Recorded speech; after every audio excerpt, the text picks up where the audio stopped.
Okay, have and have not fans and just my YouTube audience in general. Another surprise birthday video I did not expect to make, but I just spent some time reading the comments section earlier today on various videos I've done. And besides speaking about have and have not characters, I've seen, you know what's funny? It's the fact that I do these videos either doing character analysis, episode reviews, or just overall theories about where the show's going. But in the comments section, I almost see more theories about who I am in regards to, hey, who's this guy? Who does he work for? Is he with Meat Magazine? Does he work with this company or that company? And I'm just laughing to myself. I'm like, wow, I wish my life was half as exciting as the comment sections make it seem to be. But I just wanted to do like a biography video, so to speak, just kind of talk about myself, which I don't really like to do. But I feel like maybe this will help me relate to you all a little bit more if you know a little bit more about myself. So long story short, August 29th, 1991, as you may have guessed, is my birthday. So I am 26 today. I actually work in a call center, believe it or not, Liberty University Online Academic Advising Department, where I help students out with class registration, just kind of guiding them through the semester, degree changes, all that good stuff. And I've been doing that for a little over 3 years. I literally hit the 3-year mark on August the 1st. I'm at that transitioning stage where I'm trying to find what the next, career is going to be, or job, so to speak. I grew up in Clover, Virginia, which if you haven't heard of it before, I'm not surprised. It's literally like a little, it feels like Courage the Cowardly Dog in the middle of nowhere, like in the woods. So I'm very introverted as a result of that, like literally nobody around, just pretty much sister, parents. Grew up where, in terms of traffic, we had more deers and squirrels on the road than actual cars. So currently, I live in Lynchburg, Virginia, of course, Liberty University area. That's where I work. I actually was a Liberty University student, both online and residential. I actually have several degrees, and hey, might as well list them all, 'cause I know somebody's going to ask. But I did the minor of biblical studies, the Associates of Arts in Religion, Bachelor's of Science in Communication, specializing in public relations and advertising. Then I went to graduate school where I mopped up pretty much all 5 of the graduate graduate certificates for religion. That includes the graduate certificates of global studies, religion. They're actually on the wall right now. I'm kind of reading them off. Theological studies, global studies, Christian leadership, Christian ministry, and biblical studies. And I have 2 master's degrees, the Master of Arts in Theological Studies and the Master of Arts in Religion and Leadership. Then, of course, I have like a first-year studies from Danville Community College, as well as a advanced high school diploma from Halifax County High School. So I'm one of those guys that I'm a bookworm, obviously. I love reading. I love studying. I love just doing new things. And it's kind of, interesting for an introvert to be involved with all this stuff, but really not interact with people that much by choice. But when I do interact with people, I do have fun. Let's see here. Obviously, I guess you could tell by the degrees that I grew up in a Baptist church. I'm a Christian. I do enjoy reading, video games. Believe it or not, I'm at that stage where a few years ago, probably during graduate school, where, you grew up playing video. I grew up playing video games all the time, but you get to the point where you start working and whatnot, where you ask yourself, okay, could I spend a couple hours playing a video game, or is there something more productive I could be doing? So when I do play video games, it is kind of at random. I do love Dragon Ball, the Dragon Ball series, so I won't just say Dragon Ball Z. I mean, I'm talking Dragon Ball, Dragon Ball Z, Dragon Ball Super. And yes, I like GT, even though it's very flawed. I do love GT. I love Pokemon, Power Rangers, Metabots, Disney. I mean, there's so many more, but let's put it this way. I'm going to say old school Disney and old school Nickelodeon, because I could talk about Hey Arnold, Doug, Recess, SpongeBob. I could talk about that all day. So I'm actually thinking about doing like a sub YouTube channel where I'm talking about different music, movies, TV shows I like. Don't even get me started on the CW shows like Flash, Arrow, Legends, because I'm a huge comic book guy as well. So I'm pretty much well-rounded, so to speak. So hopefully my YouTube channels will reflect that in the near future. I mean, it will be awesome to do YouTube for full time, just to, be able to do something I'm passionate about, just talking as well. And as you can imagine, I always get a lot, with your voice, you should do radio, which I actually dabbled in a few times. I just have yet to find a radio station that will hire me full time, because trust and believe that call center is fun. It's taught me a lot, but at the same time, I'm been ready to do the next thing. So I just wanted to let you all know that, hey, I was a have and have not fan since episode 1. If you want to get my origin story, so to speak, it was during the time I think we have Dish Network back in my parents' house, and I was home for, I think it was right when I finished graduate school, if I'm not mistaken. No, I think it was my last year of graduate school. It was during the time where Dish Network had, I believe it's when the OWN network first came out, and it was like offered for like, you know how TV providers are. It's like, hey, you can have this channel for a week free, like a preview. And if you like it, call us and add it to your package. That's exactly what happened. My mom was flipping through the channels like, hey, Jeremy, it's that new Tyler Perry show. So we sat down and we were hooked. We were hooked after episode 1. I believe that same night it debuted, they showed 2 episodes. We were hooked. We watched it every week. It was the episode Angry Sex. It was the one where Jim snuck away from, his office at the courthouse and then met Jim at that motel. Not in episode 1, but I think it was like episode 5 or 6, Angry Sex. I'll never forget, that was the name of it. And that's where we get Candice laying on the bed, like in the picture there, looking all good. And we get a little bit more insight about their character where, Jim is just tired of his life. He wants more excitement. He wants, he doesn't care. He wants to throw everything away just to have hard for him due to the fact that he has everything but wants to throw it away.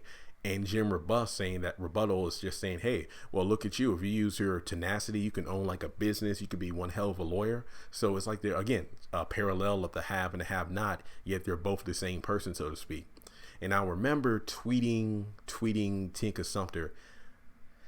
It had to do with, again, because I was one of the, I was on Twitter just like you all, tweeting every episode, talking with you all. It was great.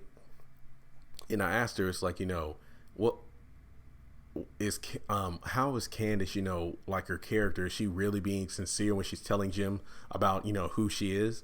And she says, Candice finds perfection in her flaws, but what do you think? And when Tinka Sumter sent me that, I just like blew up. I said to myself, you know what? 140 characters is not enough. So I did my very first blog post about it. I believe I even said, I think my first blog was, does Jim love Candice?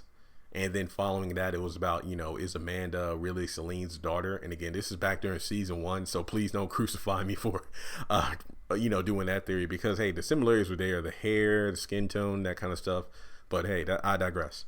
But that's pretty much how I got started with the blog, and I blogged for like 2.5 to 3 years. Then I eventually went to YouTube and started doing the channel here. So that's how I got to where I am. So I do appreciate the comments, about the voice and everything, because I get that a lot. So I'm really hoping to use this voice to actually, I don't want to say make money, but let's just for a living, to do something I enjoy. So honestly, I just hope this video, this isn't a theory video or anything. I hope this debunks some theories that you all may have about me. I think one of the funniest things was when people thought I was Jeffrey based off my Twitter photo there, because people literally assume that I was Gavin Houston. Gavin, oh crap, I forgot his last name. It begins with an H. People thought it was me as Jeffrey, so it does throw me off whenever I'm getting comments. It's like, wow, how do you play a gay man? So I'm like, first of all, I'm not Jeffrey's actor. I'm not gay. I'm single, but I'm very shy. So most people are even thinking, hey, when are you going to reveal yourself? And I'm like, I don't like being in front of a camera. I like being obviously behind the camera, doing like, the voiceover and whatnot. But I don't know. I even have some people who are friends of mine like, man, you would get so many views if you just show your face. I really don't see the relevance in that, but I don't know, maybe if this video gets like 50 comments saying show your face, maybe I'll start doing videos where it's like, me in front of the camera, then I have photos pop up, relevant to what I'm talking about. But honestly, I don't really see the importance of it. I mean, I feel like I love the mystery of it, but if you want to see my face, I guess I can appease you if you wanted to. I really don't. Again, I really don't see the relevance in it because this channel is about the haves and the have-nots. It's not about me. So hey, again, if I get like 50 comments saying show your face, then maybe I'll start doing videos, or at least do one video where you see my face, and if you say I'm ugly, then I'm gone. But with that being said, just know that I am a regular guy. I do not work for Tyler Perry. I do not work for Tyler Perry Studios. My closest connection to Tyler Perry's haves and have-nots is pretty much just like you all, where I have the amazing cast and, you know, just talk to me on Twitter. I mean, that's pretty much as far. Like, I have no script, so even when I was doing blogs, people were like, oh my gosh, your predictions are so on point. You must work for Tyler. I do not work for Tyler Perry. I don't have spoilers. And I've said this before, even when people send me links of spoilers, I immediately delete the link and just say thanks anyway, but I'm not interested. Because trust and believe, when it comes to like the animes I watch, like Dragon Ball Super and even the CW shows like The Flash and Arrow, if there's spoilers, oh, you best believe I will, you know, read those up and down. Here's the reason why: because I've read the comic books and watched the cartoons growing up, which they are based off the comic books for the most part. So I'm really not surprised or, you know, interested in not looking at spoilers, because 9 times out of 10 my theories are right about those shows, because again, I grew up watching the comics.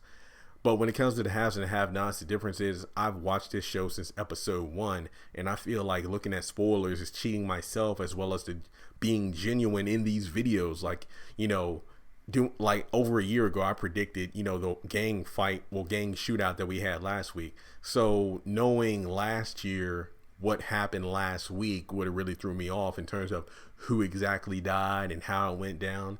So I feel like even when the show ends in 2020, I will not look at the spoiler. I feel like that's not the way to enjoy. I put it this way: I've worked so hard this far. Why do I want to cheat myself now? So with that being said, I really hope this video does help to answer some of, if not most of, the questions / theories you all have about me. But again, just know I do not work for Tyler Perry or anything like that. I have fun doing these videos. Would I love to do these videos full time? Heck to yes, because I feel like the quality of my videos would improve. I feel like they're pretty decent now, but I feel like there's so much more I can be doing to make these videos a little bit more alive. But the fact that you all follow me this far, I remember a time where I was struggling just to get like 500 subscribers, and here I am touching 7,000. And, you know, Lord willing, I'm able to hit 100,000, because I hear that you get some kind of plaque or something for hitting 100,000 subscribers, which would be amazing. And again, with the haves and the have-not community being millions of viewers per week, I really wish that my channel got more exposure to get some more, you know, viewers in, not just for the views and the subscribers, but the fact that it leads to more conversations. And that's how some of these videos come to be, because of the comments. Like this, I wouldn't be doing this video if I didn't read enough comments about, you know, myself. You know, who is this guy? Who does he work for? This magazine? I work for nobody. Well, Liberty University call center. But in terms of have not Tyler Perry, I work for none of them. Would I like to get paid to do this? Yes, I would love to get paid to do this, but I don't, because, well, hey, I'm just a fan like you all. But with that being said, let me know in the comment section below what you think of this video in terms of my life as a person. And also, what new have not videos do you want me to do next? And also, I believe after this week there might be maybe 2 or 3 more episodes, and then we're at the season finale, and we won't get new episodes until January. But just know that I will be doing videos during the hiatus, and maybe I might try to work on my second YouTube channel, or fuse it with this one. I don't know, maybe. But I will be doing videos during the hiatus, things like, you know, my top 5 this and the worst episodes, best episodes, that kind of stuff, because I feel like Tyler Perry is going to leave us with one hell of a cliffhanger. So I hope it's enough to keep, you know, the channel going even during the hiatus. But just know that during the hiatus break, we're going to have the CW shows that I watched, like Arrow, Flash, Supergirl, Legends of Tomorrow. They're coming back on the air, which is great because it gives me something to do during the hiatus. So let me know below just a few things. Number 1, do you want to see my face? Number 2, do you think I should do a sub channel, or would you be against me doing videos about music, movies, and TV shows on this channel? I know the channel is called Tyler Perry's The Haves and the Have-Nots review, but at the same time, there's so much more that I'd love to talk about, and I would love to, talk about it with you all. So just let me know your thoughts on that. And finally, during the hiatus, what kind of videos would you like me to do for you?